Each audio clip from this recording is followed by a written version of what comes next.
আসসালামু আলাইকুম এভরিওয়ান, তোমরা সবাই কেমন আছো? আশা করি অনেক ভালো এসেছো। আমি ভীষণ ভালো আছি। এখানে আজকে বেগুন ভর্তা করব, একটা টমেটো দিয়ে, কাঁচামরিচ দিয়ে, ধনিয়া পাতা দিয়ে।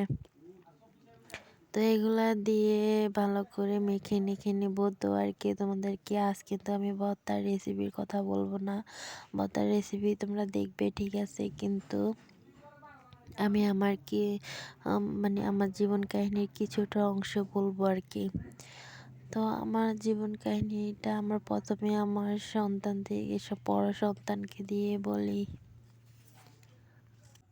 আমার বড় মেয়ে অসুস্থ। অসুস্থ বলতে ওর মাথায় একটু সমস্যা আছে, মানে ওর স্মৃতিশক্তি নেই। ওর পুরা স্মরণ শক্তিটা ড্যামেজ হয়ে গেছে আর কি, যাকে আমরা বলি জ্ঞান শক্তি, স্মৃতিশক্তি। হ্যাঁ, ওটাই নেই। ওটা ছাড়া কিন্তু আমরা একজন ভালো মানুষ, সুস্থ মানুষ হতে পারবো না। ওটা যদি না থাকে তো আর কি আমার মেয়েটার ঠিক এমন। তো আপনারা সবাই দোয়া করবেন যেন আমার মেয়েটা যেন কোনো একদিন ভালো হয়ে যায়। আমি চেষ্টা করছি ওকে ভালো করার, কিন্তু পাচ্ছি না। তবু অনেকটা এগিয়ে গেছি। ও আগে থেকে এখন হাড় কাটতে পারে, ওটা এটা দৌড়ে দাঁড়াতে পারে। দোয়া করবেন আমার মেয়েকে, আমার মেয়েটা যেন সুস্থ হয়ে আমাকে ডাকতে পারে, নিজেতে খাবার খেতে পারে আর হাঁটতে পারে।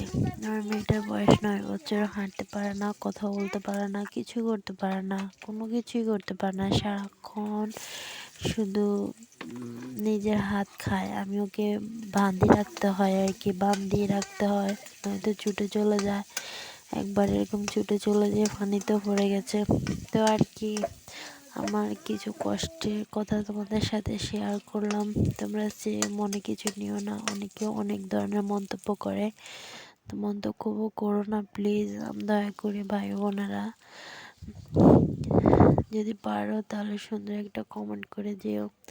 এত সুন্দর করে কমেন্ট করো যেন আমার মনে একটু সাহস আসি, আমার মেয়েকে নিয়ে একটু মানে কোনো একটা উপদেশ লেখে যেন আমার মনটা অনেক বড় হয়। আমি আমার মেয়েকে নিয়ে অনেক গর্ব করি, জানেন। ও আমার কলিজা, ও আমার পৃথিবী। ওকে ছাড়া মনে হয় আমার জীবনটাই মানে অন্ধ। আমি ওকে ছাড়া চলতে পারি না, ওকে ছাড়া কিছু করতেও পারি না। যেমন ওই যে মানুষের কথায় না না পারে কিছু করতে, না পারে বলতে, ওরকম আর কি। আমি আছি ঘরবন্দি হয়ে, না পারি কোথাও যেতে। তো আর কি মাঝে মধ্যে দু একটা ভিডিও বানাই। তো ওর কথা শেয়ার করার কারণ হচ্ছে তোমাদের কাছ থেকে কিন্তু সত্যি বলতে, তোমাদের কাছ থেকে সবার কাছ থেকে দোয়া চাওয়া। দোয়া ছাড়া তোমরা তো অনেকে শুধু ভিডিও বানাও না, নামাজ কালামও পড়ো। তো নামাজ কালাম পড়ে আমার মেয়েকে একটু দোয়া করো। আসলে আমি কিন্তু খারাপ ভিডিও বানাই না, একটু রান্নার ভিডিও বানাই, এই আর কি, আর কিছু না। আমার মেয়েটা খুব অসহায়, আমিও খুব অসহায়। আমার মেয়েকে তোমরা সবাই দোয়া করবে যেন ও তাড়াতাড়ি সুস্থ হয়ে যায়। সুস্থ হয়ে শুধু আমাকে একটু মা বলে ডাকবে, ব্যাস এইটুকুই, আর কিছু নয়। আমার মতো অনেকেরই আছে যে প্রত্যেকের সন্তান এরকম, কিছু কিছু অঞ্চলও আছে এরকম, অনেকের ঘরে ঘরে আছে এরকম আছে আর কি।